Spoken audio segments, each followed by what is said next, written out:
किंवा वक्फच्या तेव्हाच्या कायद्याअंतर्गत किंवा वक्फचा वापर करून मोठ्या प्रमाणावर जमिनी अतिक्रमित केल्या आहे।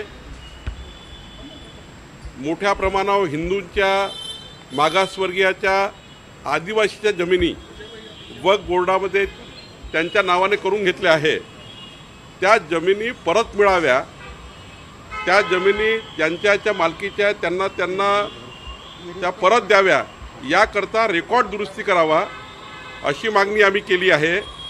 आणि त्याकरता लागणारा पैसा हा वाटल्यास सरकारने खर्च करावा, पण या जमिनी तातडीनं खाजगी मालकीच्या काही जमिनी आहेत, काही मंदिराच्या जमिनी आहेत, काही जमिनी त्या ठिकाणी मागासवर्गीयाच्या आहेत, काही जमिनी ह्या आदिवासीच्या आहे, या जमिनी परत होणे आवश्यक आहे।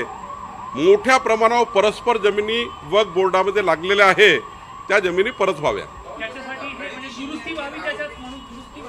माझं म्हणणं आहे तातडीनं दुरुस्ती झाली पाहिजे। त्याचा रेकॉर्ड मोठ्या हाय लेवलला एक अथॉरिटी तयार करून किंवा जे काही त्याचं मेकॅनिझम असेल ते केलं पाहिजे, पण तातडीनं हिंदूंच्या, मागासवर्गीयाच्या, आदिवासीच्या आणि काही खाजगी जमिनी ज्या परस्पर लावून टाकलेल्या आहेत त्या तातडीनं लोकांना परत मिळायला पाहिजे, त्या संस्थांना परत मिळायला पाहिजे। काही तर मंदिराच्या जमिनीसुद्धा वक्फच्या नावाने दाखवलेल्या आहेत, त्याही